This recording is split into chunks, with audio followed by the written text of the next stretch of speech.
Hey everyone, how are you doing today? Hopefully my microphone is working all right. I'll get a few people on here and then I'll start. Looks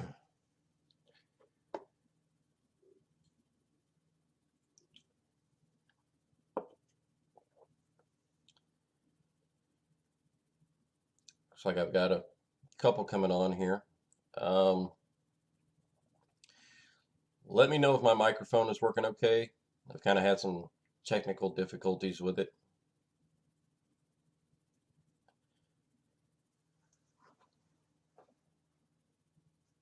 Yeah, if anybody can let me know, that would be great.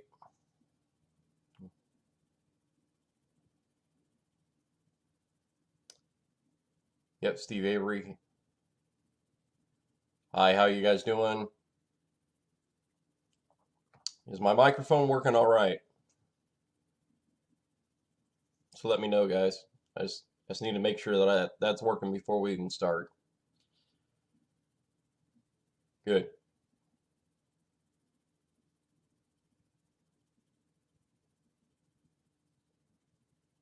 Good. Glad it sounds good. Good. All right. I wanna thank you guys for joining me today. Recently I posed the question to all people, how do we unite the movement? Um, and it got a lot of response. A lot of response. And I kind of just wanted to jot my notes down here a little bit as I'm kind of talking through these things. We had a lot of discussion on that, and I'll get into that a little bit later. Um, but how do we unite this movement and make it an unstoppable force against an unmovable object? Because let's face it, the court system right now is an unmovable object.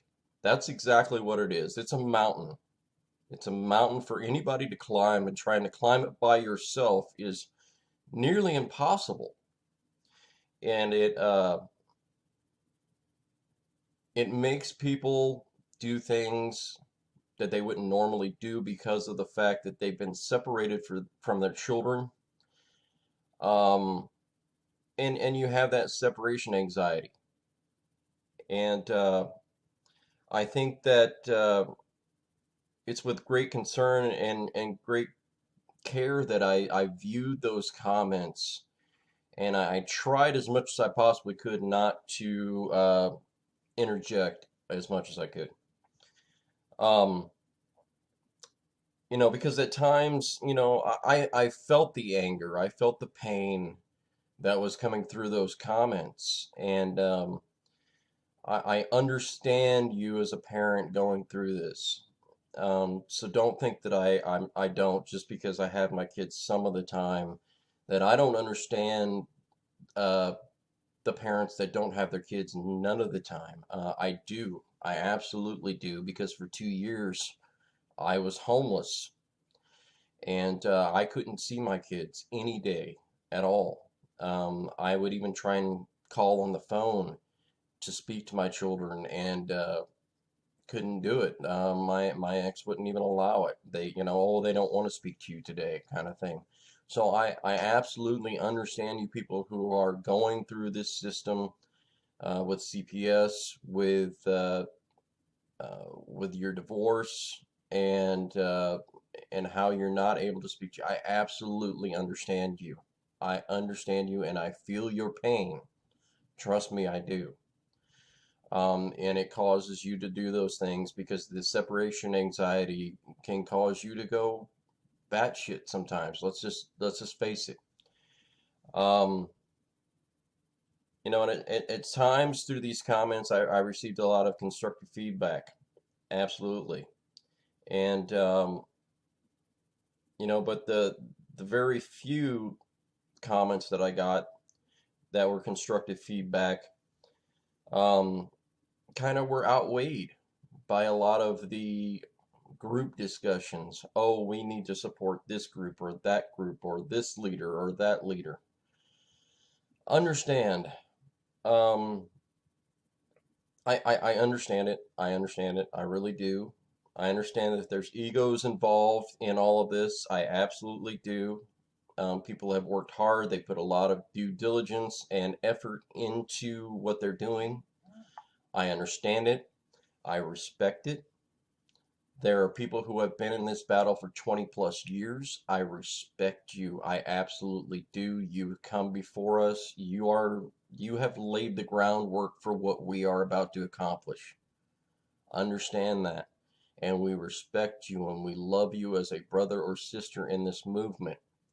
And that's what we all need to come across, is that we are fighting this same battle. Same battle. We're all in this together.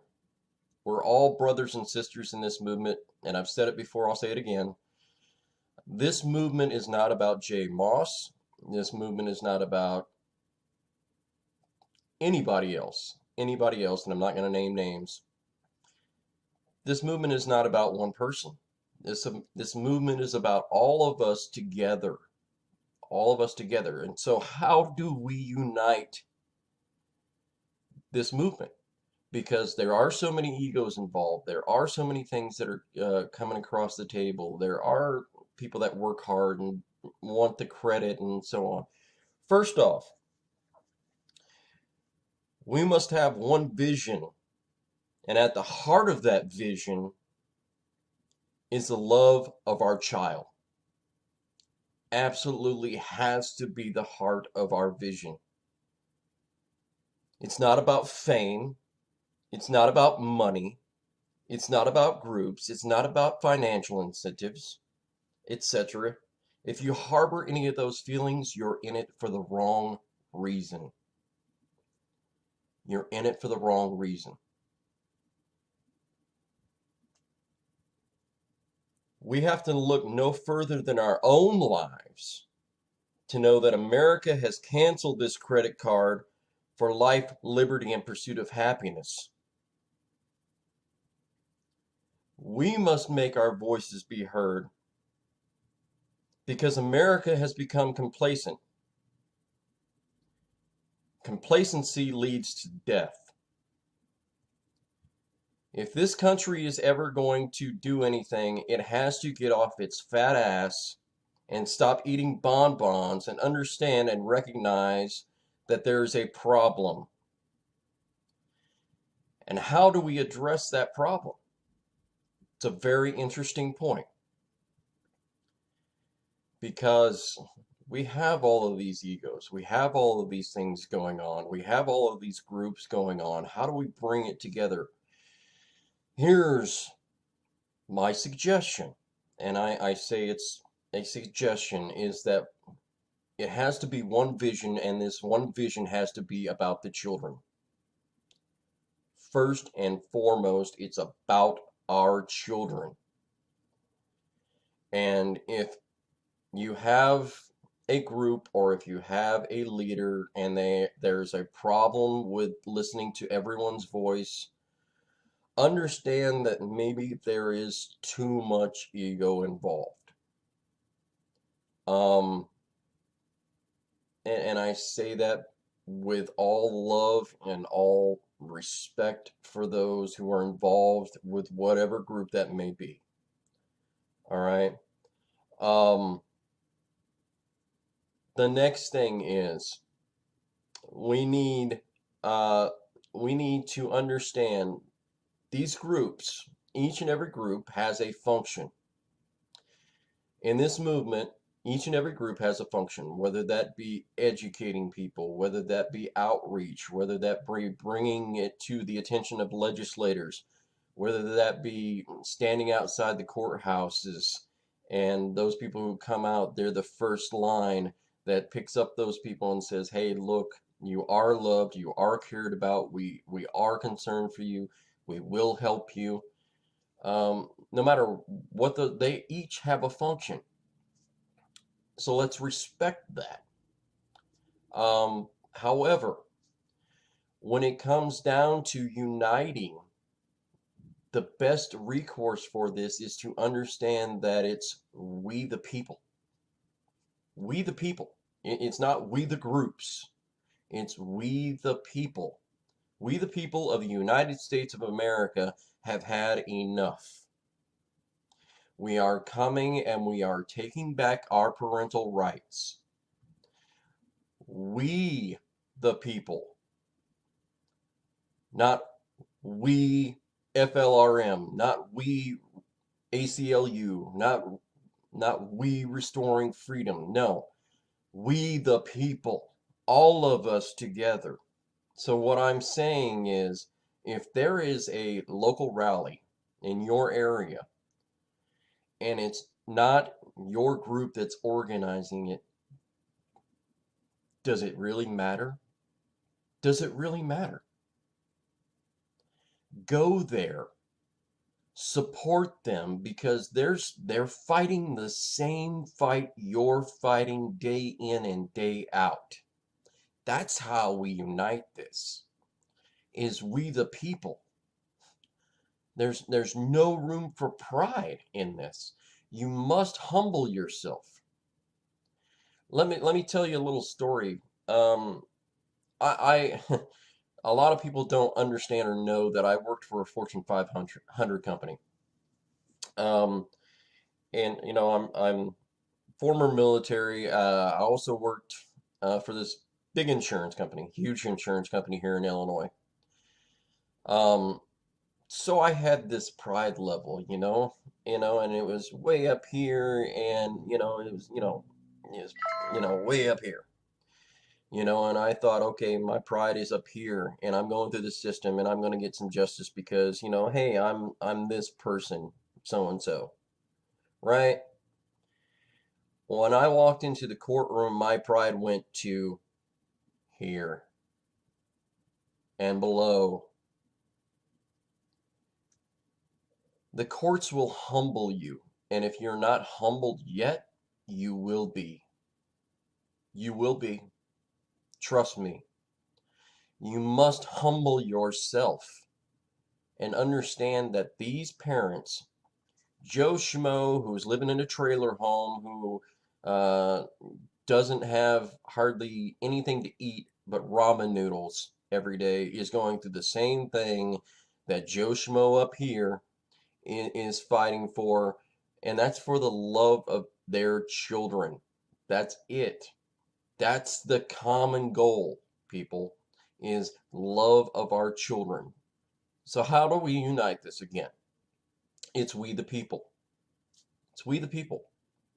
All right?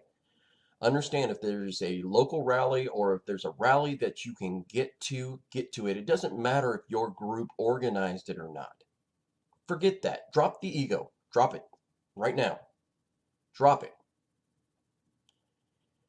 If there is, I know Brian Lee happens to be organizing some things for the Nancy Schaefer rally. I know the Million Parent March is out there. All right. I know Restoring Freedom is doing some marches coming up in the spring and in the fall. If you can get there, get there. It doesn't matter if you're part of that group or not. You're fighting the same damn fight that they're fighting. So who gives a damn? Who gives a damn if you're a member of that group or not? You're fighting the same fight. So you are a brother or a sister. It doesn't matter. You have been baptized into this movement, whether you wanted to be in this movement or not, you are. And it's up to you to stop being complacent. It's up to you to voice your opinion.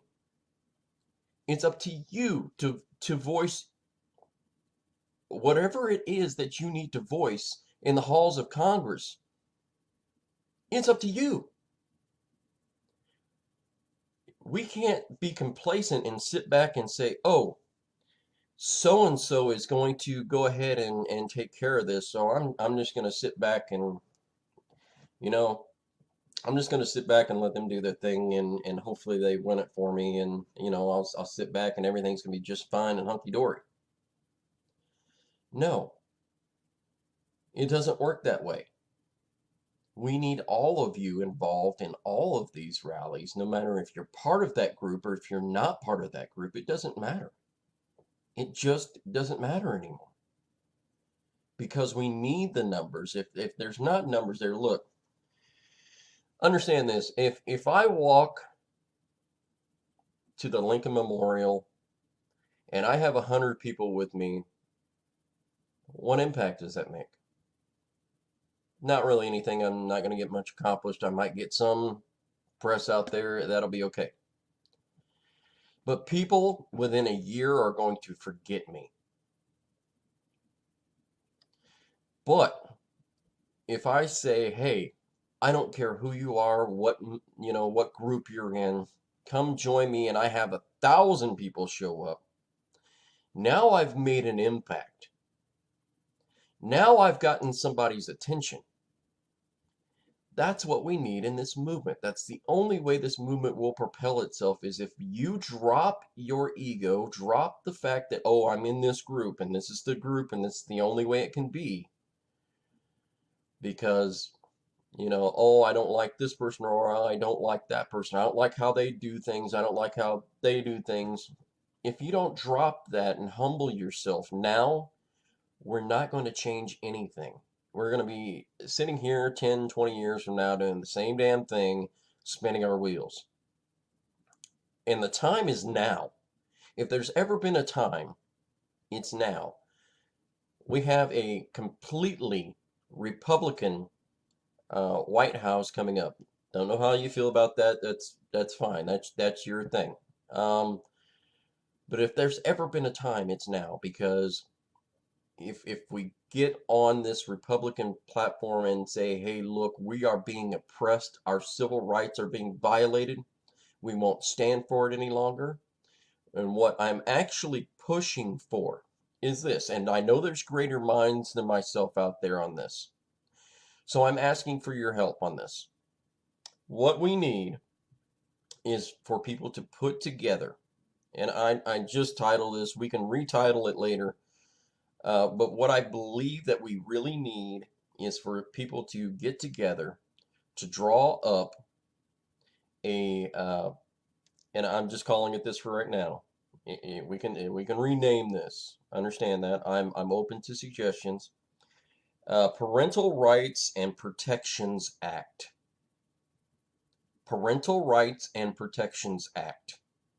I mean, you can call it the Parental Rights and Protections Act of 2017. And we go before every legislator and we say, hey, here's our four main things. And I don't want to make it great big. I want to say, here's four main things we need. We need these things to protect parents from CPS. We need to protect parents from these courts and violating our unalienable rights. And we go before all of these legislators, every single one, and understand there's a lot behind this, right? We go before them, we bring it to every legislator, we say, hey, can you back this? These are the things. We have this high of a suicide rate. We have children growing up in homes with one parent or without a parent, which makes them uh, more susceptible to suicide, more susceptible to teen rape, more susceptible to becoming a violent criminal. We are asking for these things because our children are our future, and our future begins now. It doesn't begin in 20 years from now because they're already grown by that time. We're asking for this now. For the next generation, we're asking for this so that our children don't have to go through what we just went through. All right? And while we do these things, I'm asking for us to do these protests, to join in together, regardless of the group. Doesn't matter. Drop the egos, drop the group thing. It's we the people. Okay? And while we do this, I'm asking for us to go back to some of the things they did in the civil rights movement of the 1960s, like a sit-in, where we're on public property, we're not violating any laws, we're letting people pass as they need to, but we're sitting down and saying we will not be moved. We will be taken seriously. When you do things like that, be prepared. You will be tear gassed. You will be hit. You will be abused. Understand that. And I'm asking for everybody not to strike back. If they throw you in jail, they throw you in jail. If you're not ready and you're not prepared to not strike back, if you're not ready and you're not prepared to take tear gas in the eyes, then don't show up. Don't do those. If you're not prepared, all right? But what I'm saying is we need to move ourselves more towards what the civil rights era did because they accomplished great things. But how they accomplished great things is understand it wasn't Martin Luther King alone. It wasn't Martin Luther King alone. There were several groups behind him. NAACP, the Rainbow Push Coalition actually was formed out of that movement with Jesse Jackson, and Jesse Jackson marched alongside of Dr. Martin Luther King. So understand, it wasn't Jesse Jackson alone.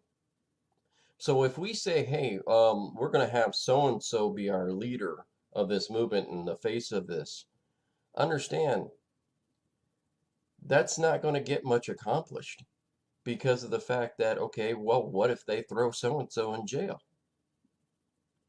There's got to be other leaders that jump up and rise up in that person's place to defend that person. So understand, we have to drop our egos. We have to make it we the people. We have to go to the halls of Congress. We have to go to our legislators. We have to push this to the utmost degree of bugging them to the point of they say, you know what, in order to get rid of these people, let's just do it. Let's just do it. Let's just do what we got to do so we can get rid of these people. Because eventually that's going to happen. If you keep getting on the phone with your legislator every single day and saying, hey, we got this Parental Rights and Protections Act, and what do you think about that? How can we get that passed? How can we get that through? Do you support it? If you say that every day, they're going to do something and they're going to vote it in because they're just tired of you. So just want you to think about those things, and that's all I have to say on it. Um, I won't answer any comments right now, but I will get back to you guys. Thanks.